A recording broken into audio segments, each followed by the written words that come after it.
Graça e paz a todos. João 1,13.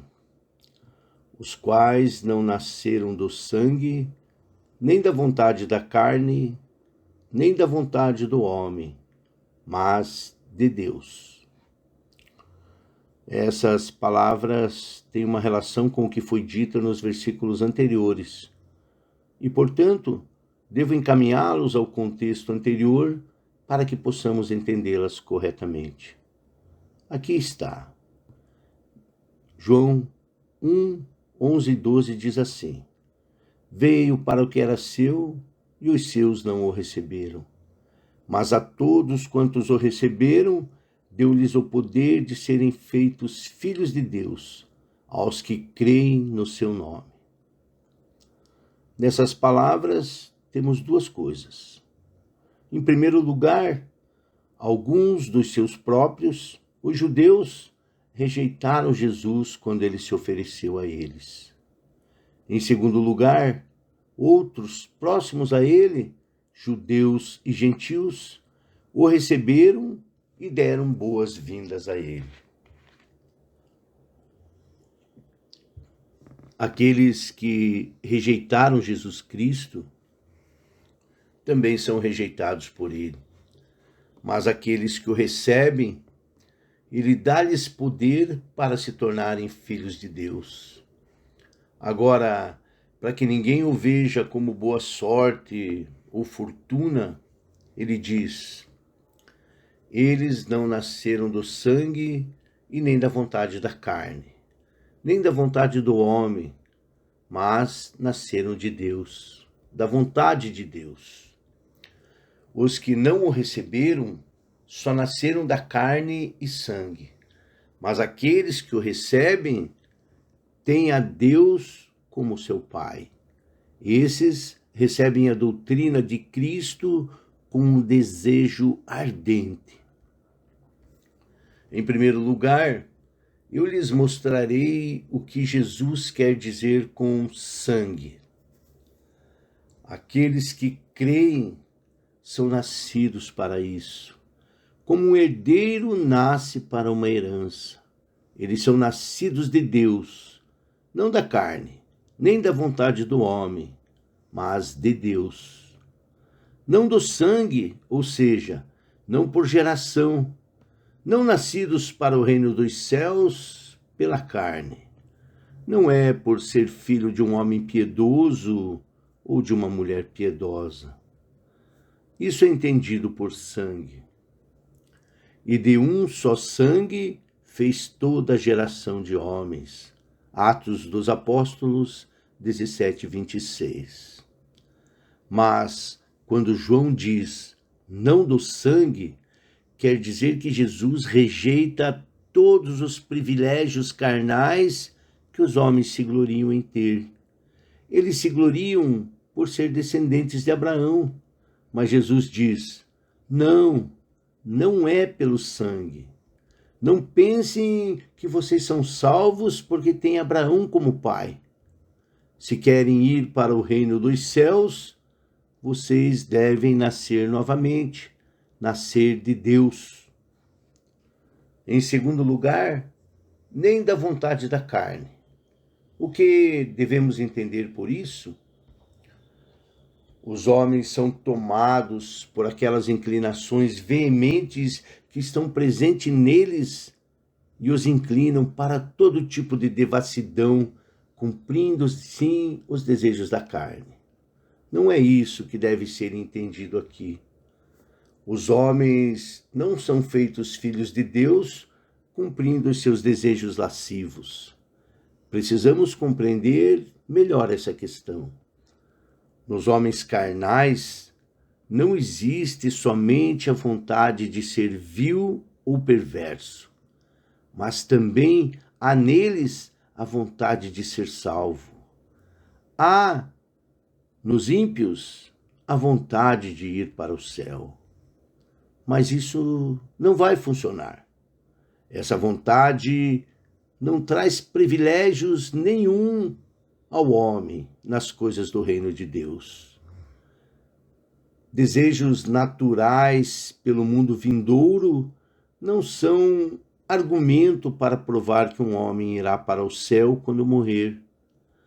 Não somos a favor do livre-arbítrio, ao contrário, nós o abominamos, mesmo no pior homem, pois todos os homens, em algum momento ou outro de suas vidas, desejam ser salvos.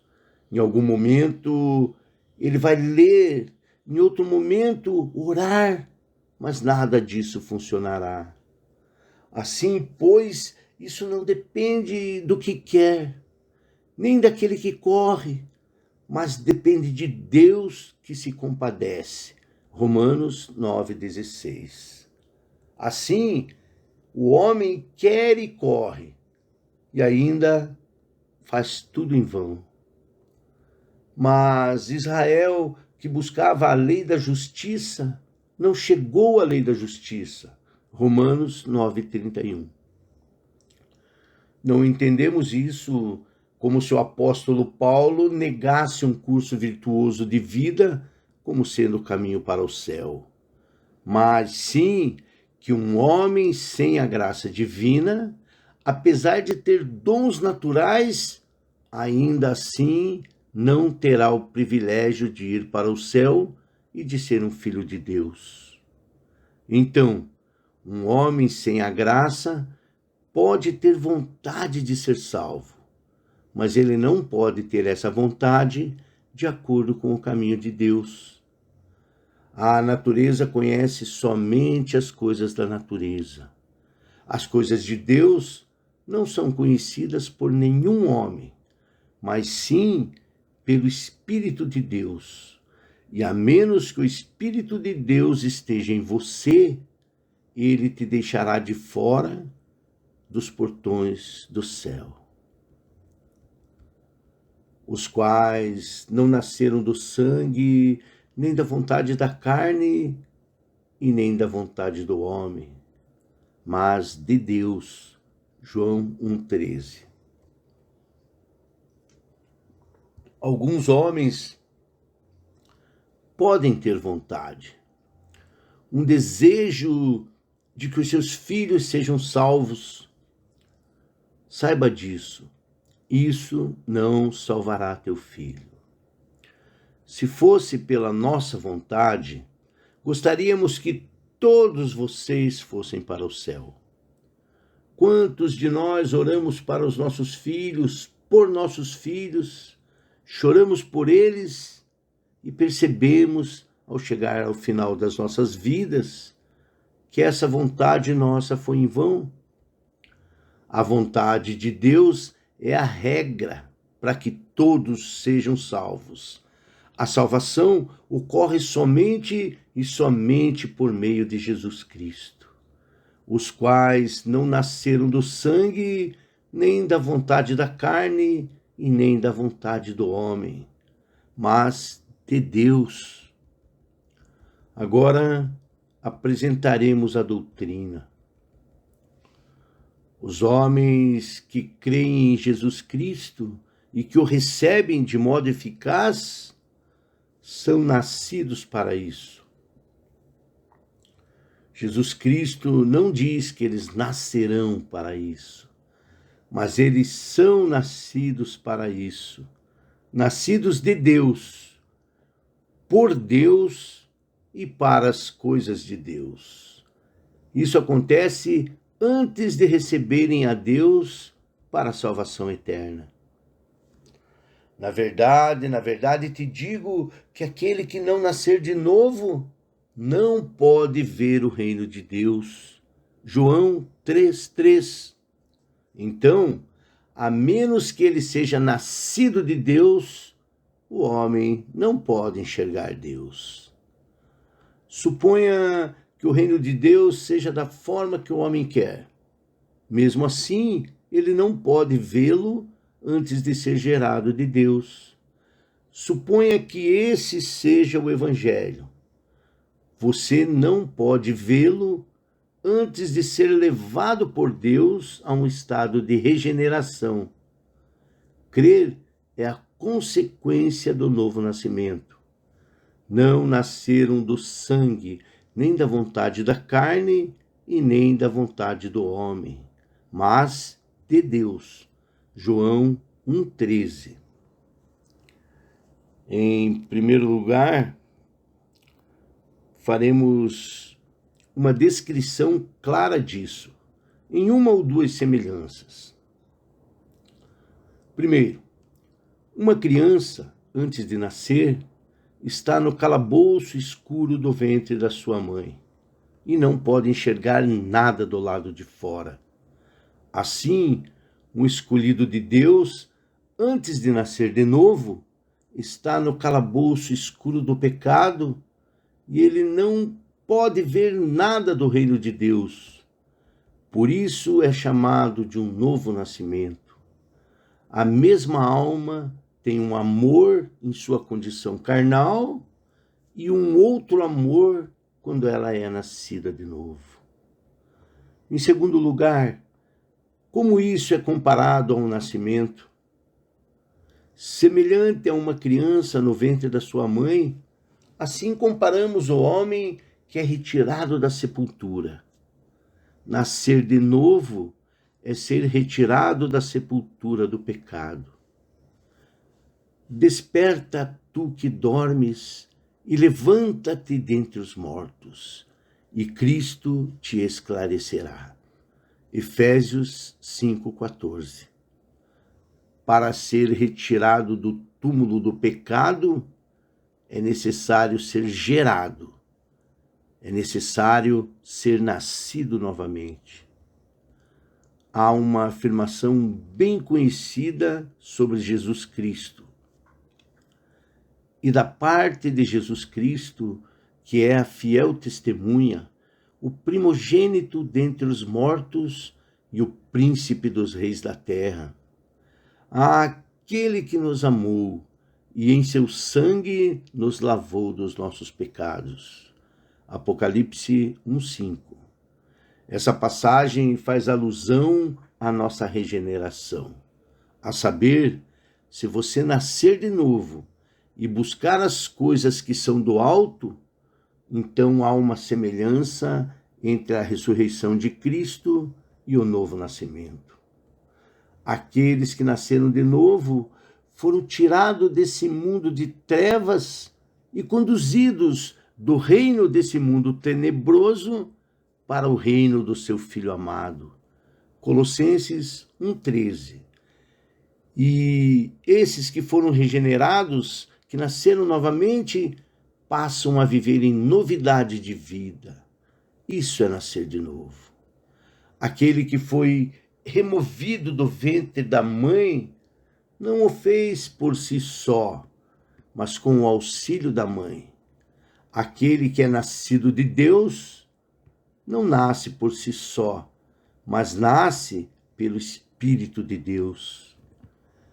Devemos mostrar-lhes algumas consequências de um novo nascimento. Primeiramente, uma criança costuma chorar assim que ela vem ao mundo, pois, se não há nenhum choro, é porque a criança está morta. Aqueles que são nascidos de Deus e se tornaram cristãos, se não choram, não há vida espiritual. Se nasceram de novo, são como os que choram. Foi assim que Deus os tirou do calabouço escuro do pecado. Então não podem deixar de clamar a Deus. O que devo fazer para ser salvo? Tão logo Deus realizou a sua obra no carcereiro, ele exclamou: Senhores, o que é necessário que eu faça para me salvar? Atos dos Apóstolos 16:30. Olhem, irmãos, quantos cristãos nominais nunca oram? As lanchonetes não deixarão vocês orarem. O shopping center não deixará vocês orarem. As vitrines das lojas também nos roubam os momentos de oração. Mas se fôssemos realmente nascidos de Deus, nós oraríamos. Em segundo lugar, não é apenas natural que uma criança chore, mas também que deseje o peito. A criança não pode viver sem o peito da mãe. Logo, Pedro faz disso o verdadeiro julgamento de um recém-nascido. Ele deseja o genuíno leite espiritual da palavra, para que possa crescer por meio dele. Se vocês nasceram de Deus, manifestem isso por desejarem o seio de Deus. O quanto vocês anelam o leite das promessas? Um homem vive numa direção quando está no mundo, mas num outro curso quando é trazido para Jesus Cristo. Para que sugueis e vos deleiteis com a abundância da sua glória. Se vocês nasceram de novo, não há nenhuma satisfação até que bebam o leite da palavra de Deus em suas almas. Para que mameis e vos farteis dos peitos das suas consolações. Isaías 66:11. Quando a promessa para um homem carnal diz respeito a um bordel, isso pode ser muito doce para ele. Mas se vocês nasceram de novo, não podem viver sem o leite da palavra de Deus.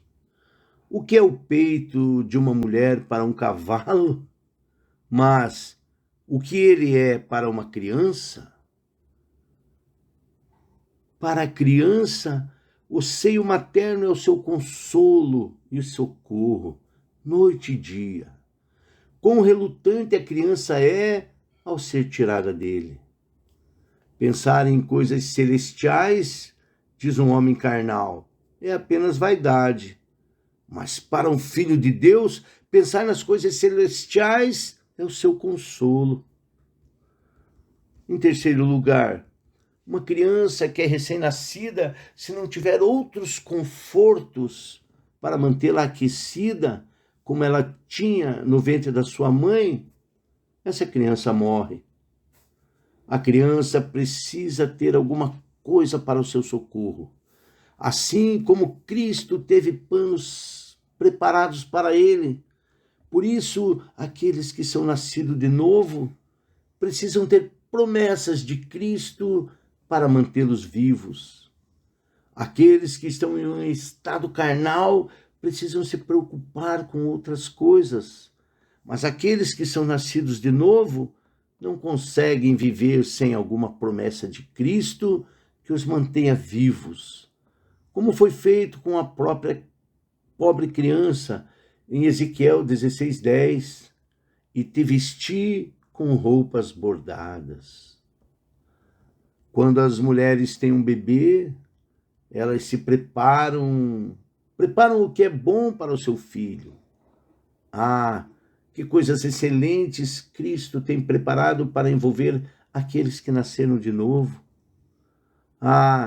Que adornos de ouro Cristo tem preparado para todos aqueles que são nascidos de novo. Ezequiel 16:11 e 12 diz que as mulheres vestirão os seus filhos para que possam ter certeza de que eles estão bem. E te enfeitei com adornos e te pus braceletes nas mãos e um colar ao redor do teu pescoço, e te pus um pendente na testa e brinco nas orelhas e uma coroa de glória na cabeça. E no versículo 13 ele diz, e foste próspera até chegares à realeza. Isso não se relaciona a nada no mundo, mas a justiça de Cristo e as graças do Espírito, sem as quais um recém-nascido não pode viver. Só viveremos se tivermos a valiosa justiça de Cristo sobre nós. Em quarto lugar, uma criança, quando está no colo da sua mãe, a mãe tem grande prazer em consolar o seu filho. Assim acontece com os filhos de Deus.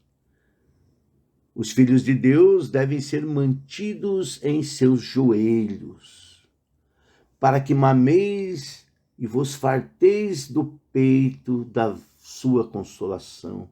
Isaías 66:11. Como alguém a quem a sua mãe consola, assim eu vos consolarei. Isaías 66:13.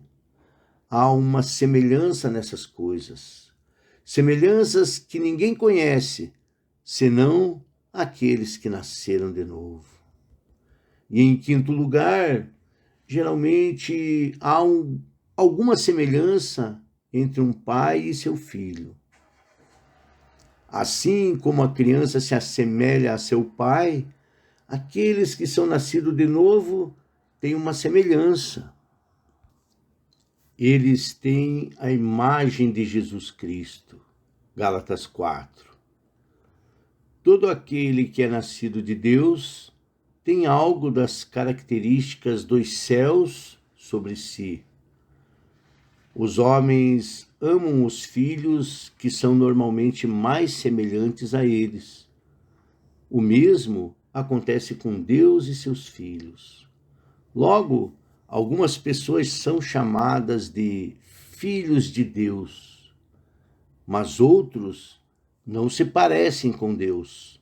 Portanto, eles são chamados de ímpios. Cristo descreve os filhos do diabo por suas características. Os filhos do diabo farão as obras do diabo, ou seja, todas as obras de injustiça. Se vocês são terrenos, carregam a imagem do terreno. Agora, se vocês são celestes, carregam a imagem do celestial. Em sexto lugar, quando um homem tem um filho, ele o treina segundo a sua vontade, de modo que o filho aprende o costume da casa do seu pai.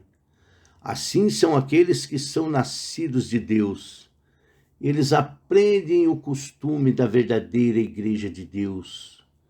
Ali, eles aprendem a clamar: meu Pai, meu Deus. Eles são criados na casa de Deus e eles aprendem o método e a forma da casa de Deus, de modo a regularem as suas vidas nesse mundo. E em sétimo lugar, quanto às suas necessidades, os filhos dependem naturalmente do seu pai. Se eles querem um par de sapatos, eles dirão ao pai. E se eles precisam de pão, dirão a ele.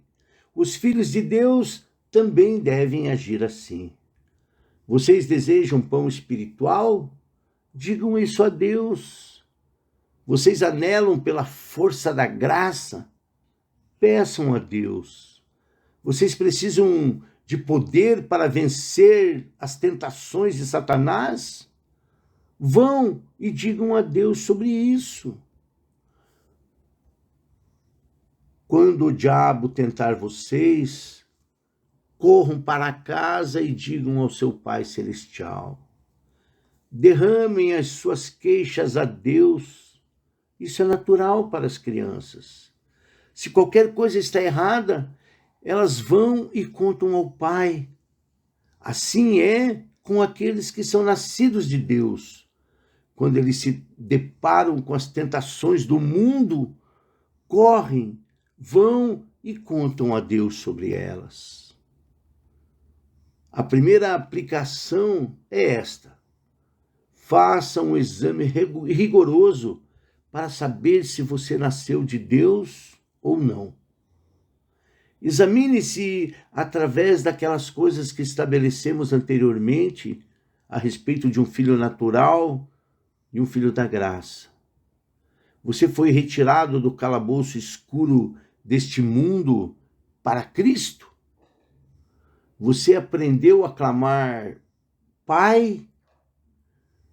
Jeremias 3,19, tu me chamarás Pai.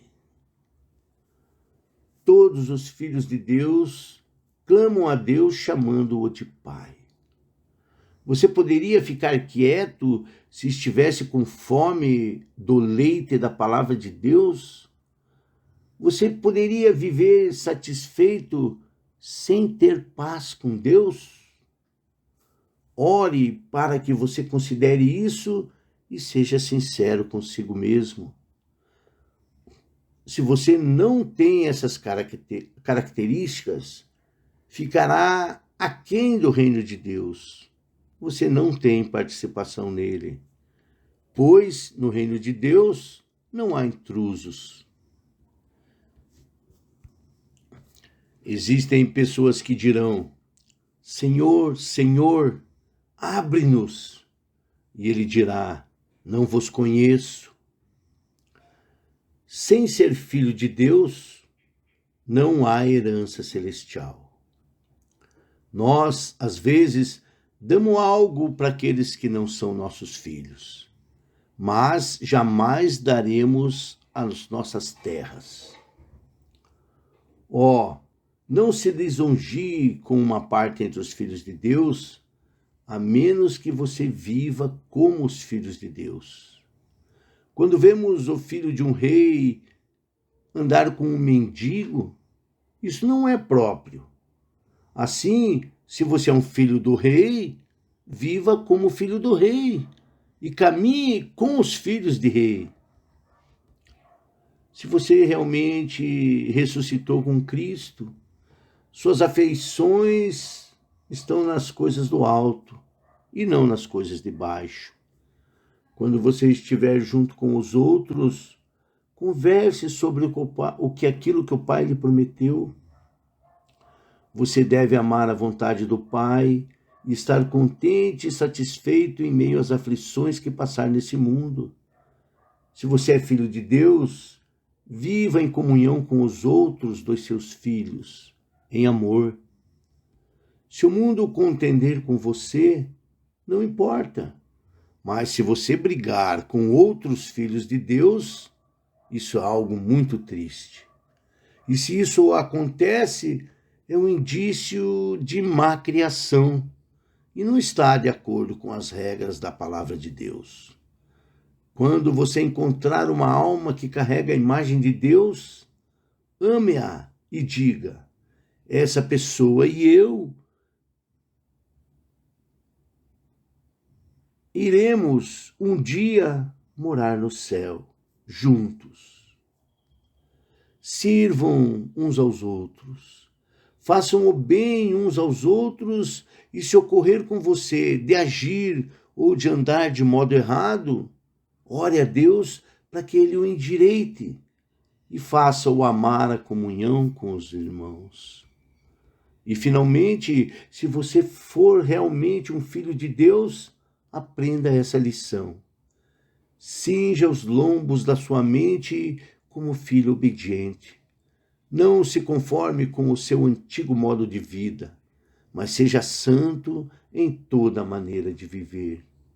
Considere que o Santo de Deus é seu Pai e que isso lhe estimule a viver com os filhos de Deus, para que você possa estar diante do nosso Pai com consolo naquele dia. Esse foi o último sermão de John Bunyan, pregado em julho de 1688. Amém? Graça e paz a todos. Obrigado.